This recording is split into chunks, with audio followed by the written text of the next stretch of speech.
Spies with recording devices were sent into various churches to monitor those who opposed TB Joshua. Rejected and derided by the Pentecostal Fellowship of Nigeria, TB swore revenge. Using his doctored videotapes and staged miracles as his major thrust, he convinced the nation that he was bigger than all other churches. He used us to pass wrong informations. He used us to stamp against people, against other ministries. He sends us out into churches, load our phones. We load our phones up to 10,000, 15,000, 20,000. Inside those churches, people will be talking, whatever the pastor is talking will be recorded. We dial a call. When we dial his number, the number will be reading in his office and these things will be recorded. So many things about TB Joshua. He is an epitome of deception.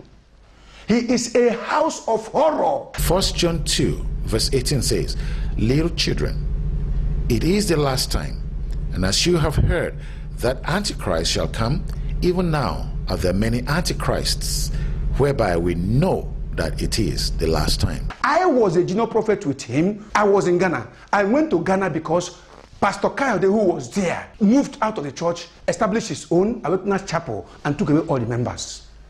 I went there because TB Joshua sent the first person, Prophet Ben, and Prophet Ben could not perform.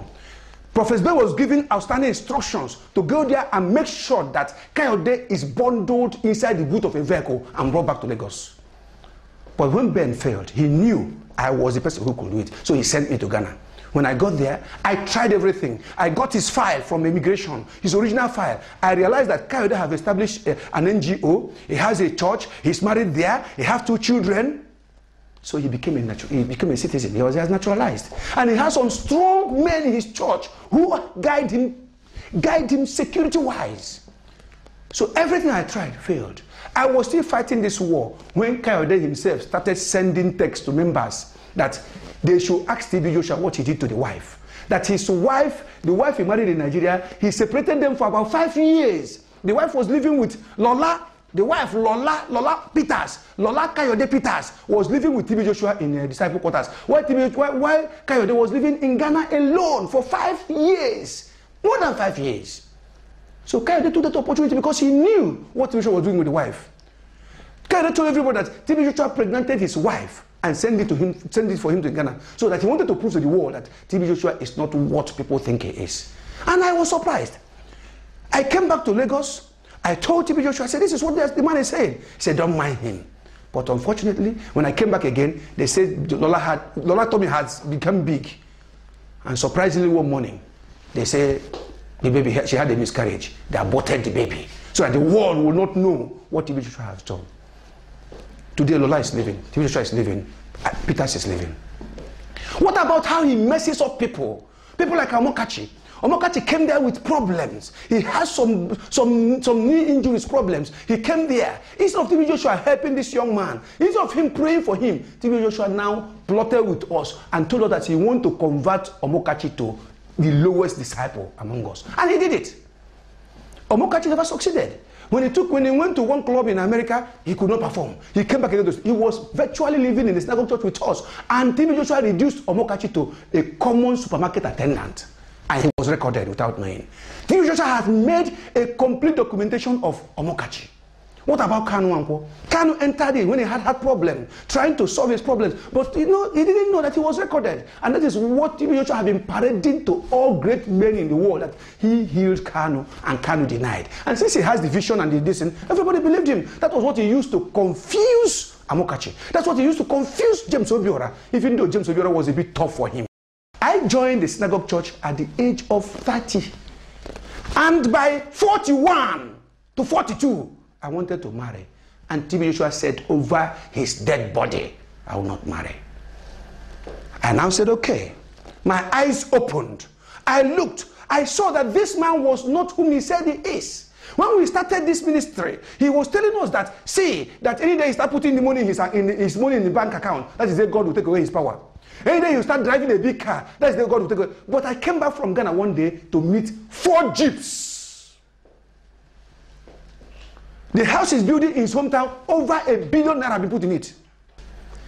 This man has committed much havoc. Am I talking about the people he destroyed their lives?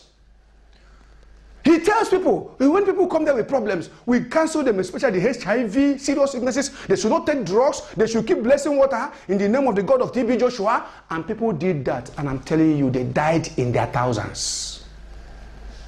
But himself, TB Joshua himself, call me tomorrow face to face, I'll tell him. He takes drug. He sends our canteen woman, Mama Mike. She will go to a cotton market and buy herbs from herbalists. And we cook for him. He pours it. Mrs. Igodu will buy it. They will prepare it for him and put it in the fridge. He will be drinking it. What a deceitful life. People who have toothache in the church, he will tell them, no, bless water, and don't take any drug, don't go to the hospital. But we have extracted the teeth of more than 50 disciples in the hospital. If any problem, you go to hospital. But members are dying daily. He had caused much harm to this country. He has caused much harm to the whole world. What about those that come in? After he has finished them up, he will send them to their countries and they will die. Is it the people we say we are healing? The Igbo people? The same drug, you will see they display their drugs in their present. Those drugs are not being thrown away. We pack them in. We look at them. If it is not much, we will search for them in Nigeria or the equivalents. We will mix them and put into the fruit juice they will be taken. If they spend 1 week in synagogue church, when they go back before the next 2 days, the problem will start. And when they call to tell us the attack has started again, we tell them it is their sin. They should confess. One of TB Joshua's greatest coups against Nigerian Christianity was the capture of a popular young tele-evangelist called Chris Oyakhilome. The disciples recall all details of how TB Joshua plotted, lured, and enticed the minister, fooling him completely. Matthew 24 verse 24 reads, "For there shall arise false Christs and false prophets, and shall show great signs and wonders, insomuch that, if it were possible, they shall deceive the very elect." What about manipulations? What about creating confusion in the Christendom? The case of Chris Oyakhilome was a sample case. He gradually tripped to Oyakhilome to come and visit him. He first put up a call to Oyakhilome. He put up a call to Oyakhilome after seeing Oyakhilome on television. Oyakhilome picked the call, answered it, and thinking it's a good gesture, promised to come and visit TB Joshua first. And when he came, we organized all our journalists, we put camera everywhere, we recorded Oyakhilome even up to the last step he made.